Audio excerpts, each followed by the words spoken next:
Assalamualaikum warahmatullahi wabarakatuh. Halo anak-anak hebat, apa kabar kalian hari ini? Semoga kalian dalam keadaan sehat walafiat dan selalu berada dalam lindungan Allah Subhanahu wa Ta'ala. Oke, sebelum kita mulai belajar hari ini, ada baiknya kita berdoa terlebih dahulu, doa sebelum belajar. Bismillahirrahmanirrahim. Raditu billahi rabba wa bil islami dina wa bil muhammadin nabiyya wa rasulah. Rabbi zidni ilma warzuqni fahma. Amin ya rabbal alamin. Oke, pada kesempatan hari ini kita akan belajar tematik. Kita masih di tema 5, pahlawanku.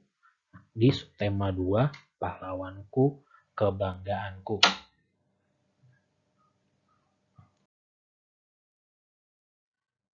Kita masuk di pembelajaran ketiga dan pembelajaran keempat, yaitu muatannya yaitu ada IPA KD 3.7, menerapkan sifat-sifat cahaya dan keterkaitannya dengan indera penglihatan. Yang kedua ada bahasa Indonesia KD 3.7, menggali informasi baru yang terdapat pada teks non-fiksi. Dan yang terakhir ada PPKN KD 3.1, memahami makna hubungan simbol dengan sila-sila Pancasila. Oke, langsung saja kita masuk di pembelajaran ketiga. Kita masuk di muatan IPA KD 3.7, yaitu tentang alat optik. Nah, di sini ada beberapa macam alat optik, yaitu yang pertama ada lup atau kaca pembesar. Dalam memperbesar suatu benda, lup ini sifatnya akan membiaskan cahaya. Nah, apa fungsi dari lup ini? Lup ini atau kaca pembesar membantu kita untuk melihat benda-benda atau huruf-huruf yang berukuran kecil. Nah, benda yang dilihat dengan bantuan lup atau kaca pembesar maka akan tampak seperti lebih besar. Nah, alat optik yang selanjutnya ada kacamata. Nah, tahukah kamu cara kerja dari kacamata ini? Nah, cara kerjanya yaitu cahaya yang dari luar menembus lensa bening, kemudian dibelokkan ke retina mata. Nah, sehingga kita dapat melihat benda dengan lebih jelas. Nah, lensa kacamata ini bisa juga menggunakan lensa cembung ataupun lensa cekung.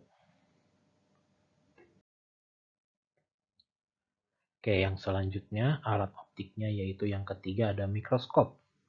Nah, mikroskop ini dapat memperbesar bayangan sampai dengan 100 kali. Seperti pada contoh di gambar berikut yaitu mikroskop cahaya. Nah, ada alat yang dinamakan scanning mikroskop elektron atau SEM. Nah, ini adalah mikroskop yang fungsinya untuk mengamati benda yang sangat kecil. Seperti pada contoh di sini, serbuk sari dapat digunakan atau dapat dilihat dengan scanning mikroskop elektron atau SEM.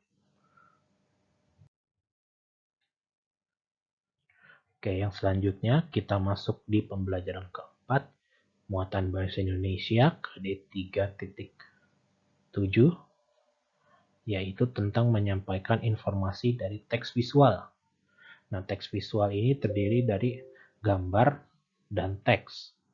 Seperti pada contoh teks visual berikut, yaitu informasi tentang Raden Ajeng Kartini yang lahir di Jepara, Provinsi Jawa Tengah, tanggal 21 April 1872.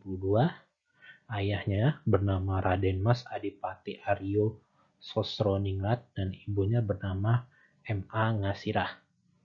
Nah, informasi selanjutnya dari R.A. Kartini yaitu beliau aktif menuliskan surat-surat kepada teman-temannya. Kemudian surat-surat tersebut dibukukan atau dibuat ke dalam buku dengan judul Habis Gelap Terbitlah Terang.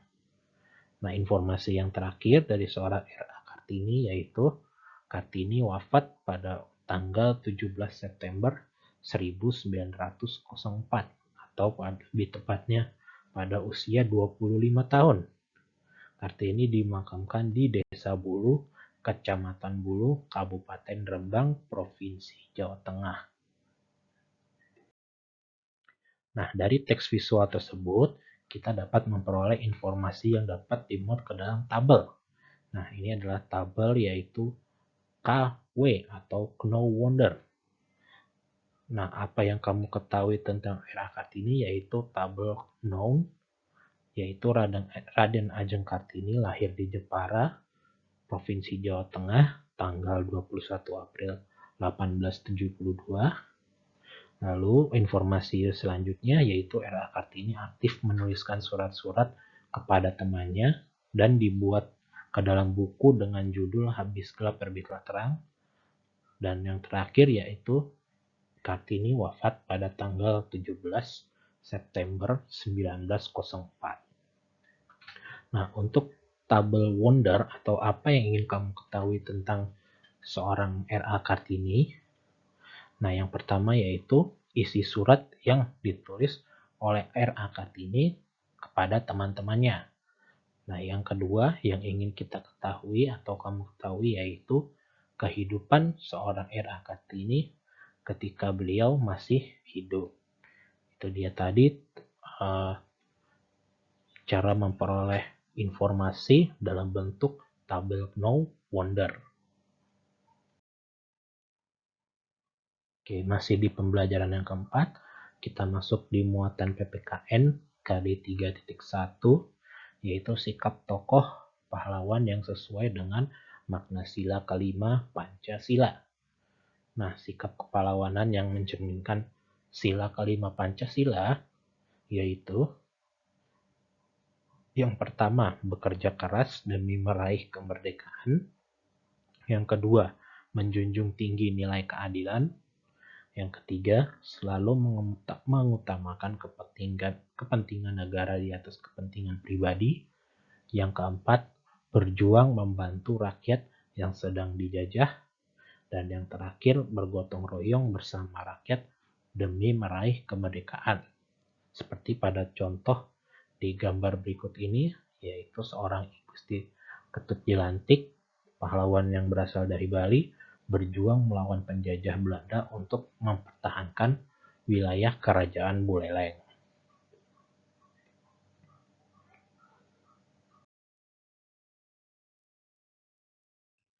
Oke, untuk tugas tematik kalian, yaitu ada dua. Tugas yang pertama ada di buku tematik 4E, halaman 58. Kalian kerjakan nomor 1 dan nomor 2. Lalu tugas yang kedua masih di buku yang sama, buku tematik 4E, halaman 61. Kalian kerjakan nomor 1 sampai dengan nomor 4.